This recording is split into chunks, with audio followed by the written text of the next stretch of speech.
Good evening, Detroit. I want to start tonight by saying to the citizens of this great city, I'm sorry.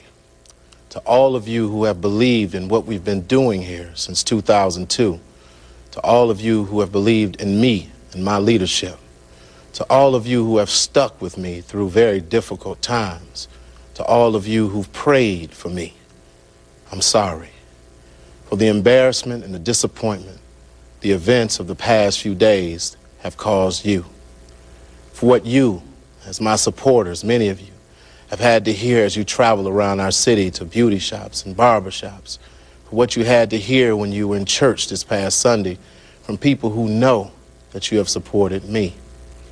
To those of you who have not always been Kwame Kilpatrick supporters, but who lift up our city, who live in our city, who support this town in various ways, I truly apologize to each and every one of you individually and to the whole city. Most of all tonight, I want to make a public apology to my entire family, and specifically to the 4 people who I love the most in this world. First, I want to apologize to my sons, Jelani, Jaleel, and Jonas. For the first time in my life, I had to have a conversation with my 12-year-old twin sons about very grown-up things. It was without a doubt the hardest conversation that I've ever had in my entire life. Finally, and most importantly, I want to make a public apology to my wife, Carlita, who I fell in love with when I was 19 years old. We decided to build a family together, and we did that. Our marriage has not been perfect, but it has been great. Now, I've put her in a situation which many couples deal with in the privacy of their own homes. But in our case, it's on the front page of the newspaper. This dynamic, strong, caring woman has been forced to go through this very difficult experience because of me. I truly apologize to you.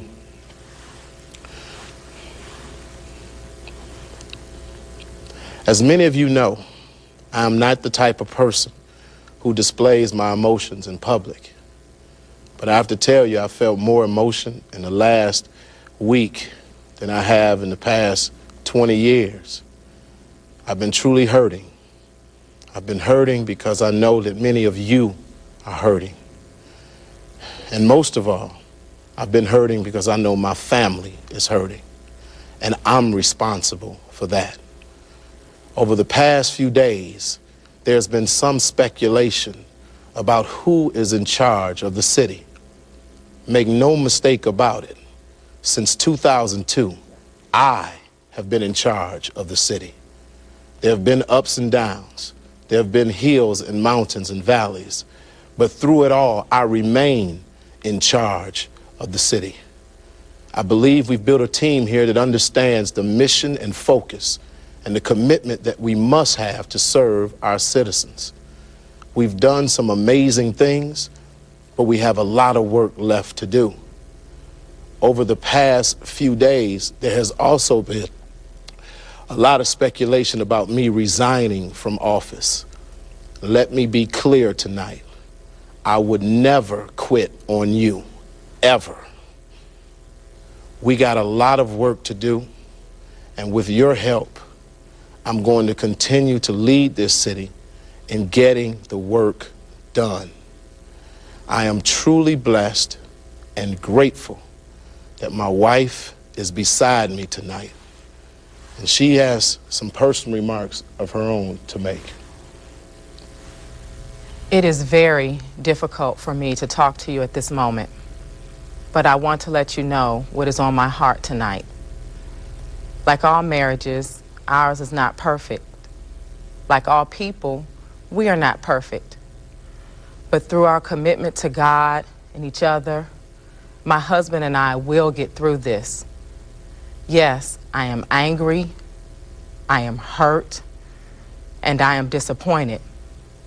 But there is no question that I love my husband. With the help of our pastor and others, We have been having very difficult, very frank discussions to work through some very painful issues. Most couples who work through problems in their marriage are able to do so privately. Unfortunately, that option is not available to us. Our family has endured the most painful and intrusive week of our lives. Our most intimate issues have been laid out for all to see, for all to comment on, for all to dissect and analyze. However, this private matter is between me, my husband, and God. We are deeply committed to working through these issues together as a family. As his wife, I know how committed my husband is to the city of Detroit. I am asking the citizens of this city to be committed to him and our family and to the continued growth of our city. Allow our family the space and the privacy that is essential to anyone when they work through these very personal issues. Lastly, I would like to thank each and every one of you for all of your prayers and your uplifting words. Thank you.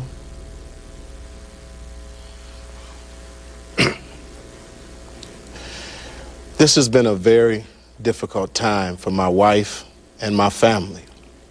I would ask from this point forward that if you have to attack someone, attack me.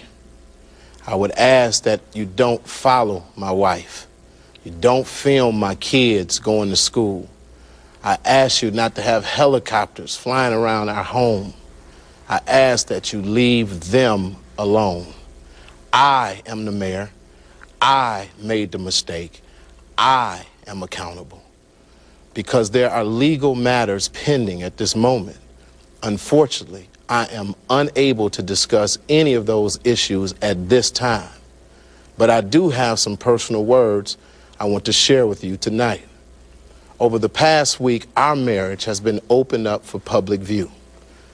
This has been a situation where, yes, it's been embarrassing. Yes, it's been painful.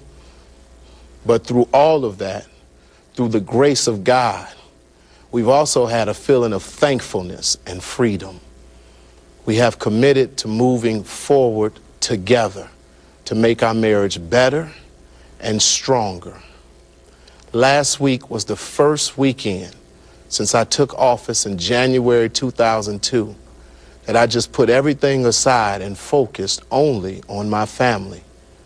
I know people have been wanting to hear from me, but I needed to do that first. I want to thank the people of Detroit for their patience in allowing us to have that time. We as a family needed to do that. I told my sons this past weekend that when you make a mistake, you learn from it, you get up, you dust yourself off, and you keep moving forward. Detroit, I am determined that we will keep moving forward. I am determined to continue the tremendous progress we are making in this city. In the worst economic conditions since the Great Depression, Detroit, together, we have managed to do great things. We have paved more streets than ever. We have built more new houses than ever. We have balanced our budget and wiped out a $300 million deficit. We have developed 75 buildings downtown, large and small. We have built 7 new hotels. We have built 3 new rec centers in neighborhoods that had not seen rec centers in 20 years. We are building out our riverfront, and we are not stopping now. Detroit, please continue to pray for our family, for our city, and for our continued progress. God bless you, Detroit. I love you, and I'll see you at work tomorrow.